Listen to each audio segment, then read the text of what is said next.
Salut, je te fais cette vidéo pour t'expliquer comment prendre du muscle sans prendre de gras. Donc, on entend plein de noms, ça peut être une prise de masse sèche ou se tonifier, ça peut vraiment varier. L'idée, c'est d'être plus musclé, plus ferme, sans prendre de gras, que ce soit au niveau du ventre, que ce soit au niveau du dos, au niveau des cuisses. Donc prendre du muscle de façon contrôlée et ça, c'est pas si simple, c'est pas si évident parce que ça demande quand même une certaine gestion, que ça soit de l'entraînement, de l'alimentation, de la récup. Donc c'est un peu ce sur quoi on va se pencher aujourd'hui. Déjà, on va regarder comment prendre du muscle efficacement. OK, donc en se penchant sur l'entraînement, globalement, ça va être, via la musculation. OK? C'est pas avec de la course à pied qu'on va prendre du muscle et ensuite ça va être principalement dû au volume, à l'intensité qu'on va mettre, OK? Donc si tu cumules la course à pied et la musculation, je t'invite à aller voir une autre vidéo aussi après celle-ci ou pendant celle-ci, sur laquelle je t'aide à comprendre, comment choisir la meilleure structure d'entraînement pour que les 2 coopèrent l'un l'autre, OK? Donc on peut prendre du muscle en faisant de la course à pied, c'est pas du tout un frein, mais ça demande quand même des ajustements. Au niveau de l'entraînement, de la musculation, globalement, il va falloir choisir, son split, donc créer ton programme d'entraînement de la meilleure façon qu'il soit. Encore une fois, je te renvoie à la vidéo pour, créer son programme, mais une fois que tu auras trouvé, le nombre de jours où tu peux t'entraîner, le nombre de jours, disponibles dans ta semaine que tu vas pouvoir tenir le plus longtemps possible, donc si c'est 4, c'est toutes les semaines 4 entraînements. C'est pas une semaine 4 entraînements, une autre 6, une autre 3, une autre 2, donc trouve un nombre de jours qui soit cohérent, OK?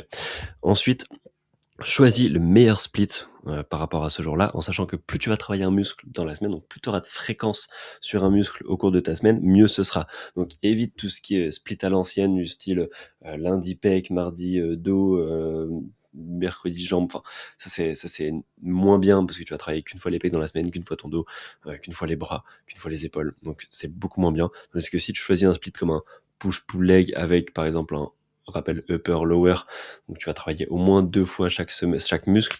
Si tu fais un upper lower, upper lower, upper lower, là par exemple sur 6 jours, tu vas travailler 3 fois chaque muscle.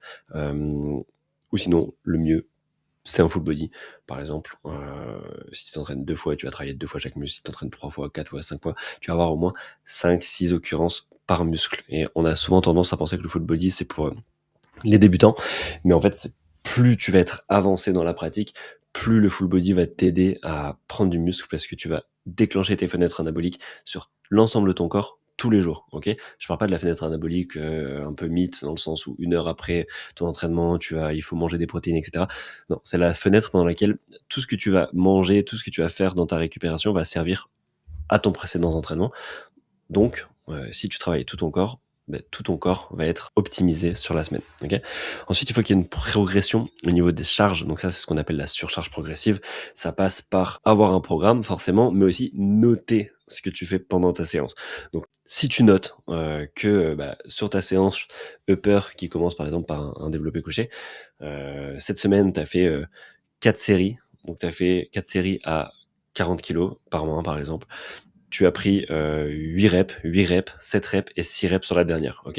La semaine prochaine, tu vas savoir que sur ton 8-8-6, 8-8-7-6 pardon, il va falloir rajouter une répétition quelque part. Donc tu vas faire par exemple 8-8-7-7. La semaine d'après, tu vas réussir à faire 8-8-8-6. La semaine d'après, tu vas réussir à faire 8-8-8-8, OK? Une fois que tu auras atteint, tes 4 fois 8 reps, tu vas pouvoir augmenter ton poids et passer par exemple à 42 kilos, OK?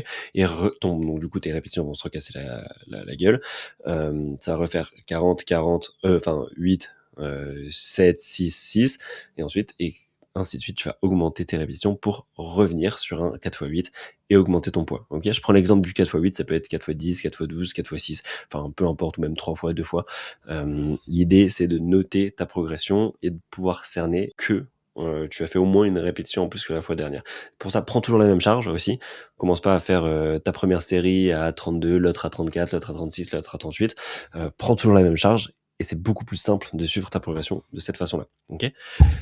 Le choix des exercices va aussi être important parce que ça va déterminer globalement ta qualité de travail.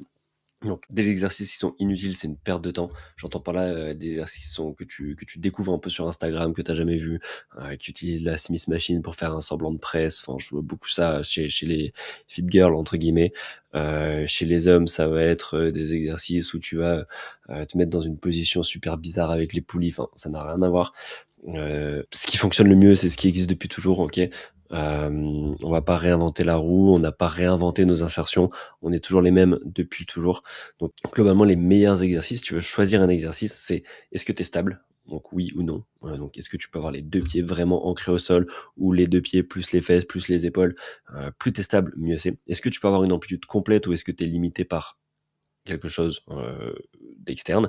Soit par ton amplitude, par exemple, si tu as la barre du développé couché qui vient toucher alors que tu peux aller plus loin, c'est dommage, c'est une limite. Est-ce que tu es limité par la machine? OK. Est-ce que tu es limité par, l'environnement, donc ta salle de sport, par exemple, la barre de traction est pas suffisamment espacée du plafond et tu peux pas remonter à fond?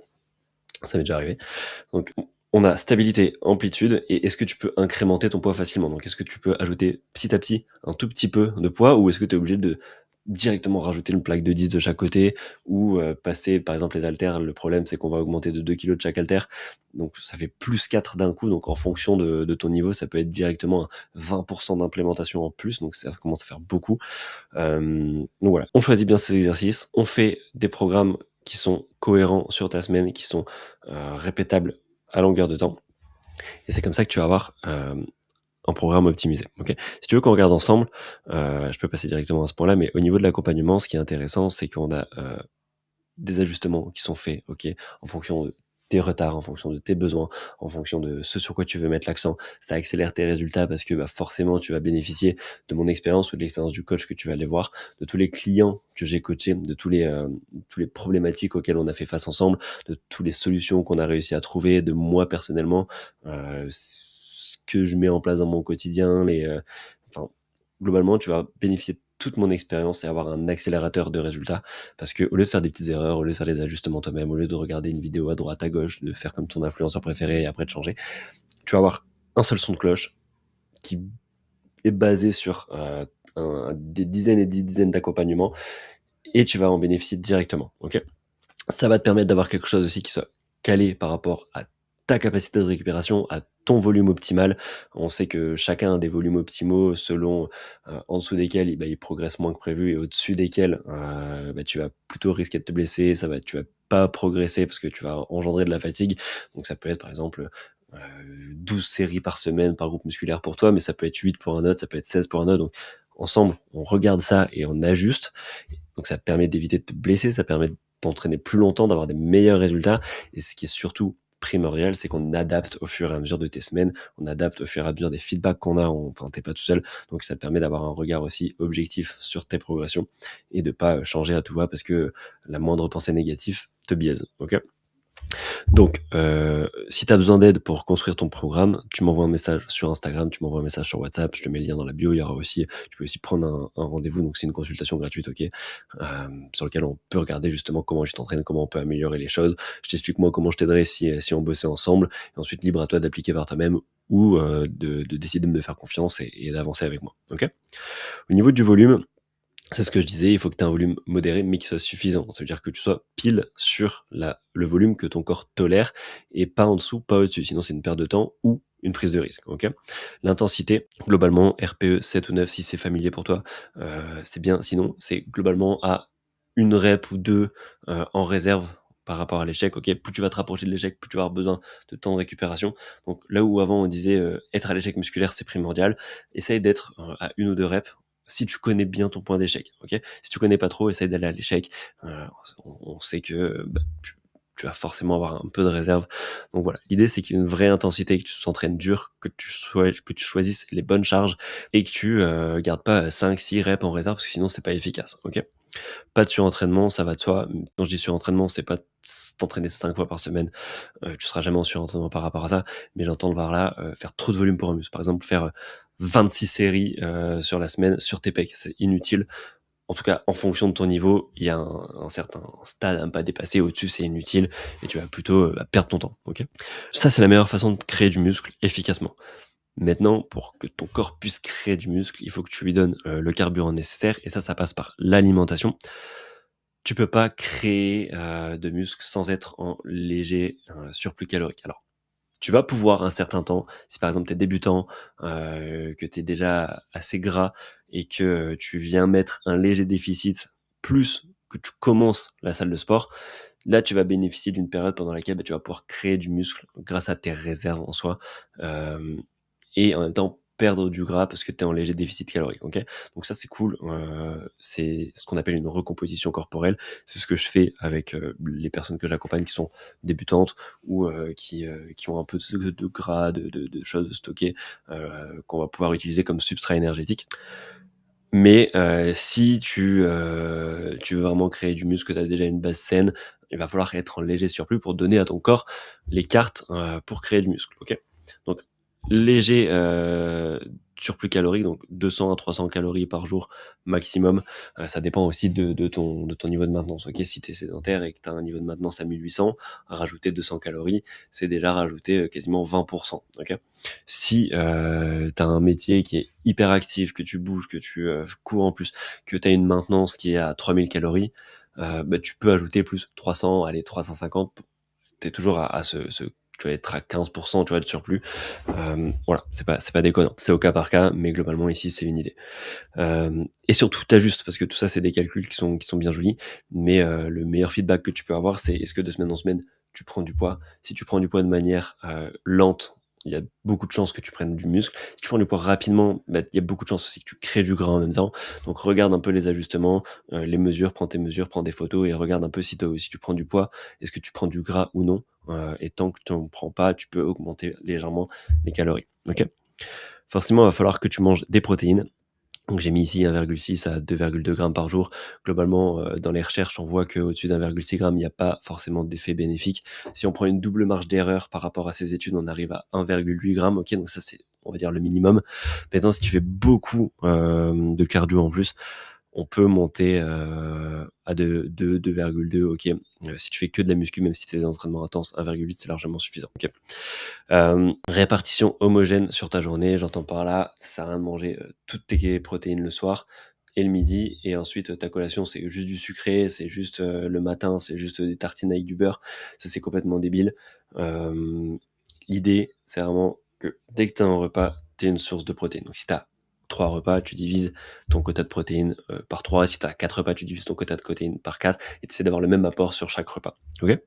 Glucides ciblés, j'entends par là, les mettre à des endroits opportuns. Donc soit autour des entraînements pour avoir justement, heu, l'énergie nécessaire, même si en musculation, tu vas jamais utiliser 100 de tes stocks de glucides, donc tu as pas forcément besoin d'avoir des stratégies glucidiques ultra poussées.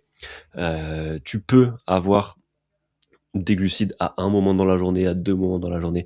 Moi personnellement, hem, j'essaie de pas en avoir forcément le matin, ni trop le midi, pour justement avoir une vision claire toute la journée sur le travail, pour être actif et le soir par contre, je peux m'envoyer plus de glucides, pour, avoir un repas un peu plus copieux. Ça, c'est quelque chose que je fais, par exemple, quand je suis en maintien ou en léger déficit. Par contre, quand je suis en surplus et là, pour créer du muscle, tu dois être en surplus, je vais en rajouter un peu plus. Donc, c'est comme ça qu'on atteint une répartition autour des entraînements parce que je vais pas en rajouter que le soir, je vais essayer d'en rajouter un peu sur mes autres repas et ça va forcément entourer mes entraînements, OK? On adapte au volume, donc ça sert à rien d'ajouter, de manger 600 grammes de glucides par jour si tu t'entraînes uniquement en musculation. Heu le but, c'est d'atteindre ton quota de calories, OK? Et ça passe généralement par l'augmentation des glucides. Au niveau des lipides, il faut que ça soit suffisant pour les hormones, que ce soit une femme ou un homme, il faut manger des glucides. C'est pas parce que tu manges des lipides, c'est pas parce que tu manges des lipides que tu vas prendre du gras, OK? C'est pas comme ça que ça fonctionne. Pour une femme, il faut compter à peu près 40 des calories que tu manges en lipides, OK? Si tu manges, 1000 calories, mange pas 1000 calories. Si tu manges 2000 calories, 40 ça fait à peu près 800 calories, de glucides de lipides pardon. Ce qui fait, en sachant qu'un lipide c'est 9 calories, ce qui fait un peu moins de 100, on doit être à 80 grammes de lipides, OK? C'est hyper important pour la synthèse hormonale. C'est vraiment les lipides qui sont précurseurs de, tes hormones stéroïdiennes qui sont précurseurs de tes hormones, de ton niveau, enfin, c'est ce qui régule vraiment tout. Je vais pas rentrer dans les détails ici, c'est pas le but, mais c'est vraiment le socle de ta santé hormonale, ok. Et si tu es un homme, c'est pas 40% de ton volume calorique, c'est plutôt 40% de ta dépense énergétique. Donc c'est un peu moins, mais globalement, sans rentrer dans les détails, si tu vises à peu près 1 gramme par kilo de poids de corps, on est à peu près bon, ok. Évitez les excès, parce qu'il y en a qui vont facilement se retrouver à 2-3 grammes si tu manges ultra transformé. Et j'en viens ici à mon point, manger des produits bruts et peu transformés, c'est ce qui va avoir plus d'impact dans ton alimentation, parce que tu vas justement donner un terrain fertile pour ta synthèse hormonale, pour créer du muscle, pour avoir les meilleurs nutriments, pour ne manquer de rien au niveau des vitamines, des minéraux. Et du coup, c'est ce qui va t'aider le plus à avoir un terreau de qualité. Ok. Suivi des macros, forcément, on revient aux protéines, glucides et lipides. Euh, Flexible mais structuré. J'entends par là que tu peux dépasser des fois un peu les lipides, dépasser un peu les glucides, tu peux manger des produits un peu transformés de temps en temps. On n'est pas là pour être hyper restreint. Et moi, dans la vision que j'ai avec les clients que j'accompagne, c'est de pouvoir avoir une vie normale sans manger des tupperwares, sans, enfin voilà. Donc pouvoir manger un peu d'apéro de temps en temps, pouvoir manger les gâteaux aux anniversaires, pouvoir, enfin, vraiment être flex sur l'alimentation. Mais si tu es tout seul, essaye d'être le plus structuré possible, parce que tu vas avoir des difficultés justement à jauger un peu au début. Ok. Troisième facteur qui est hyper important, ça va être la récupération, parce que c'est bien de s'entraîner, c'est bien de bien manger. Si tu récupères jamais, tu vas directement foncer dans le mur. Tu vas aller soit dans le surentraînement, soit tu vas te blesser, soit tu vas créer aucune adaptation. Ok. Donc le sommeil, c'est hyper important. 7-8 heures par nuit, 9 heures maximum si tu t'entraînes beaucoup. Euh, dans l'idée, tu dois te réveiller en forme. Tu dois pas te réveiller en appuyant sur snooze 10 fois. Tu dois pas te réveiller avec la tête dans les nuits, dans le brouillard. Tu dois te réveiller en forme. Donc, essaye de noter un peu la qualité de ton sommeil, voir s'il y a des choses à améliorer.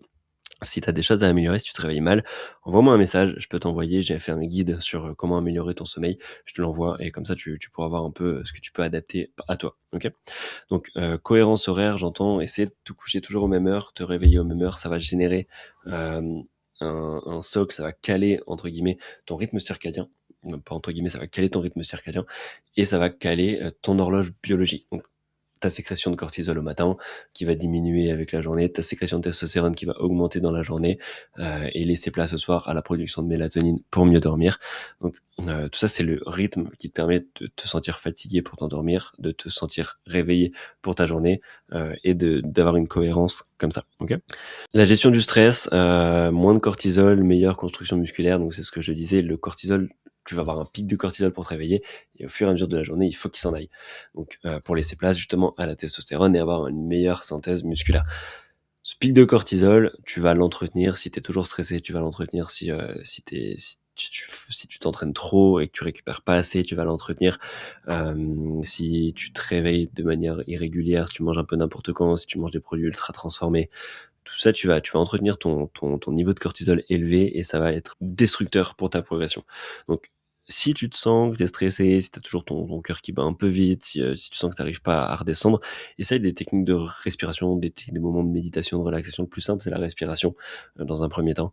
Donc, tu peux avoir des méthodes de respiration qui ralentissent un peu, soit de la cohérence cardiaque en faisant, en inspirant sur 5, en expirant sur 5, soit en allongeant un peu ton expiration. Donc, par exemple, inspirer sur 3, expirer sur 6 pour calmer un peu ton intensité. Tu peux creuser un peu de ce côté-là. J'ai fait des épisodes de podcast sur la respiration avec des experts qui peuvent t'aider. Donc, va les écouter si ça t'intéresse. Au niveau du deload, j'ai mis toutes les 4 à 6 semaines selon fatigue, pas bêtement. Donc, l'idée, c'est que si tu es en pleine forme et que tu vois que c'est la semaine du deload, normalement, bah, deload pas.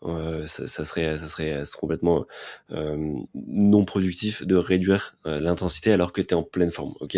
Donc, il peut se passer des mois sans que tu fasses de deload en soi. Par contre, si tu sens que tu es fatigué, il faut aussi savoir t'écouter et réduire un peu le volume. Ok. Ça sert à rien de faire un deload entier, c'est-à-dire enlever le volume sur un groupe musculaire ou autre.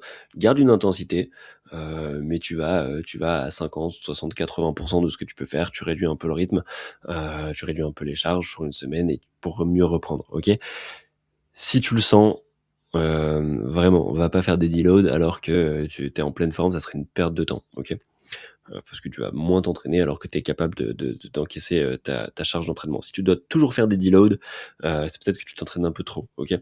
Pareil, si tu veux qu'on regarde un peu ta charge d'entraînement, envoie-moi un message, on regarde ensemble, prends une consultation gratuite, on regarde ensemble comment tu t'entraînes et on va pouvoir gérer ça pour toi, OK? Et le suivi de la progression, en gros, corréler un peu tout ce qu'on vient de se dire ici, donc gérer les tours de tu prends des photos chaque semaine, pèse-toi, le plus possible, comme ça au moins tu peux faire une moyenne. Moi, je recommande de se peser le plus possible dans la semaine et de faire une moyenne de tous ces poids pour avoir ton poids semaine après semaine.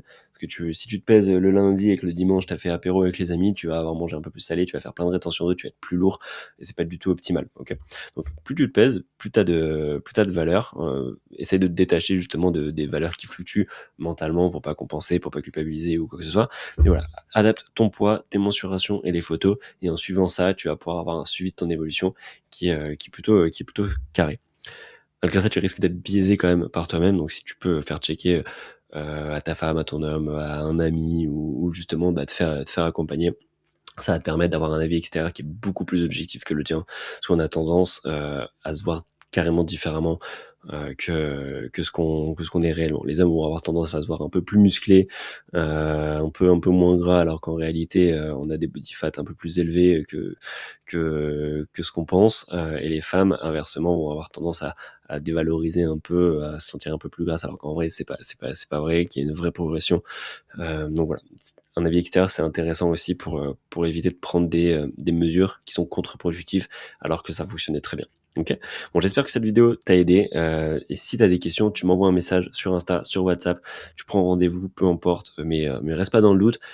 Perdre des semaines, c'est inutile, donc pose-moi tes questions, prends ta consultation gratuite, on regarde ensemble comment progresser et voilà. Je te souhaite une bonne journée et à bientôt.